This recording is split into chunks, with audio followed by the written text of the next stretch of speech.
तो नमस्कार दोस्तों, आज हम लोग देखने वाले हैं 22 most VVI objective social science का, जो आपके बोर्ड एग्ज़ाम के दृष्टि से बहुत ही काफ़ी इम्पोर्टेंट होने वाला है। ठीक है, तो चलिए आप सभी के बीच जो भी 2024 में यानी कुछ ही टाइम आप सभी के पास अब बचा है, तो आप सभी लोग आप जी जान लगाना स्टार्ट कर दीजिए। ठीक है, जिनको 450 प्लस लाना है जी, डेली आप सभी लोगों को कभी मैथ का कभी साइंस का ऑल सब्जेक्ट का ऑब्जेक्टिव और सब्जेक्टिव डल रहा है, तो इस चैनल पर नए हैं, चैनल को सब्सक्राइब कर लेंगे। और जितना भी ऑब्जेक्टिव करा रहे हैं सभी तरह के छाट कर आपको कराया जा रहा है। ठीक है, तो इधर उधर भागना नहीं है, आप लोग एक जगह पढ़े, कहीं भी पढ़े। ठीक है, तो चलिए पहला क्वेश्चन आप सभी लोग के सामने है, और 22 क्वेश्चन में से आप सभी लोग कितने क्वेश्चन का आंसर सही दे सकते हैं वे हमें कमेंट करके ज़रूर बताइएगा, आप सभी का कितना स्कोर रहा है। ठीक है, तो चलिए पहला क्वेश्चन है कि यंग यूरोप की स्थापना किसने की थी? कावूर ने, बिस्मार्क ने, मेजिनी ने या गैरीबाल्डी ने? तो याद रखिएगा कि यंग यूरोप का जो स्थापना किया था वो मेजिनी ने किया था। किसने? मेजिनी। इस क्वेश्चन का बिल्कुल option number C right answer होगा। ठीक है, चलिए अगला क्वेश्चन है कि हंगरी की राजधानी कहाँ है? हंगरी की राजधानी कहाँ है जी? तुर्की है, वुडापेस्ट है, प्रसा है या सिडोन है? तो याद रखिएगा जो हंगरी की राजधानी है मेरे शेर, ठीक है, वो बुडापेस्ट है, यानी ऑप्शन नंबर बी इस क्वेश्चन का बिल्कुल 100% राइट आंसर होगा। ठीक है, चलिए अगला क्वेश्चन है कि कार्ल मार्क्स का जन्म कहाँ हुआ था? ठीक है, कार्ल मार्क्स का जन्म कहाँ हुआ था? तो याद रखिएगा कि कार्ल मार्क्स का जो जन्म हुआ था वो जर्मनी में हुआ था। ठीक है, जर्मनी इस क्वेश्चन का बिल्कुल 100% राइट आंसर होगा। चलिए अगला क्वेश्चन है 4 नंबर कि the history of the loss of Vietnam, the history of the loss of Vietnam किसने लिखा था? तो याद रखिएगा the history the loss of Vietnam जो लिखे थे फान बाओ चाउ ने। ठीक है, फान बाओ चाउ ने लिखे थे, यानी ऑप्शन नंबर सी इस क्वेश्चन का बिल्कुल 100% राइट आंसर होगा। चलिए अगला क्वेश्चन है 5 नंबर कि महात्मा गांधी ने नमक कानून किस दिन भंग किए थे?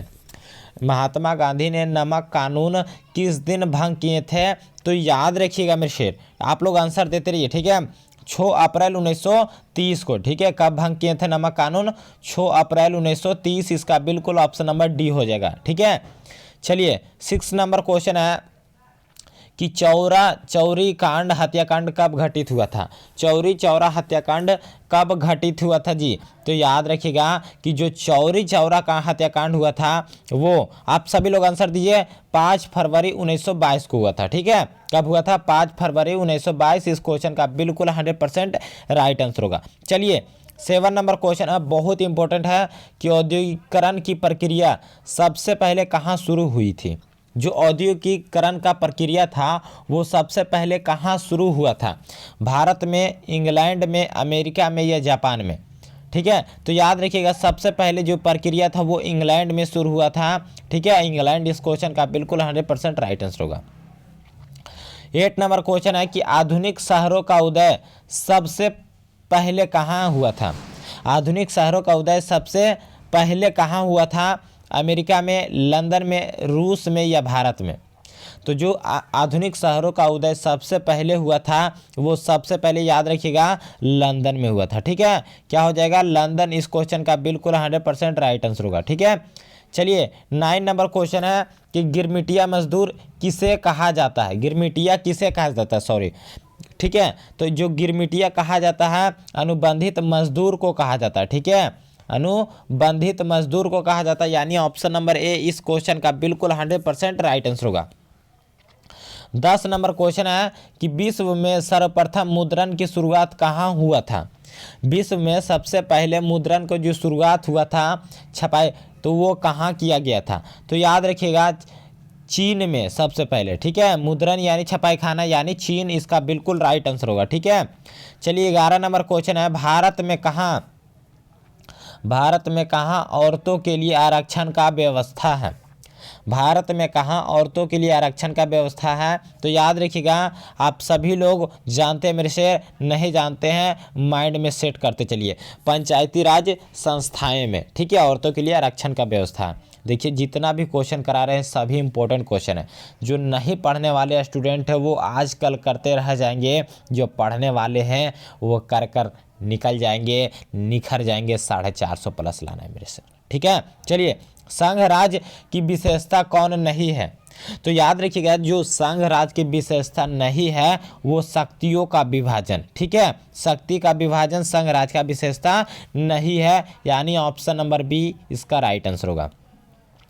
अगला है 13 नंबर, समवर्ती सूची में रखा जाता है किसको? तो याद रखिएगा, जो समवर्ती सूची होता है, ठीक है, उसमें क्या रखा जाता है? केंद्र और राज्य दोनों को रखा जाता है समवर्ती सूची में, ठीक है, याद रखिएगा। बहुत ही इंपॉर्टेंट क्वेश्चन है सभी जी। 14 नंबर क्वेश्चन, सूचना के अधिकार आंदोलन का शुरुआत कहाँ से हुआ था? जो सूचना का अधिकार आंदोलन है, तो याद रखिएगा ये राजस्थान से शुरू हुआ था, ठीक है। कहाँ से?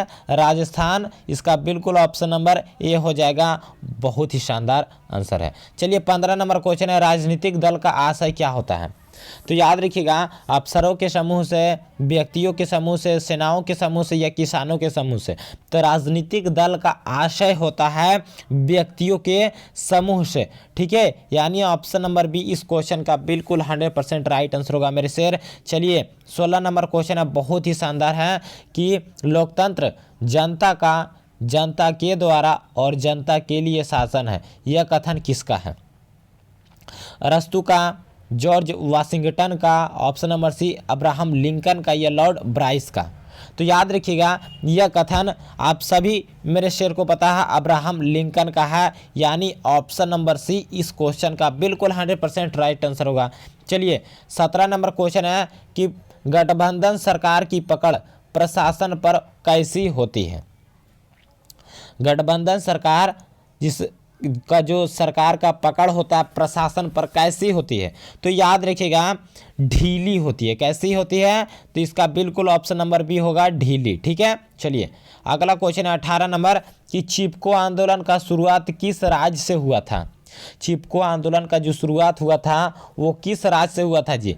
उत्तराखंड से, बिहार से, मध्य प्रदेश से या छत्तीसगढ़ से? तो याद रखिएगा, जो आप सभी पता है सभी को कि चिपको आंदोलन का शुरुआत उत्तराखंड के गढ़वाल जिले से हुआ था, यानी ऑप्शन नंबर ए इस क्वेश्चन का बिल्कुल राइट आंसर होगा।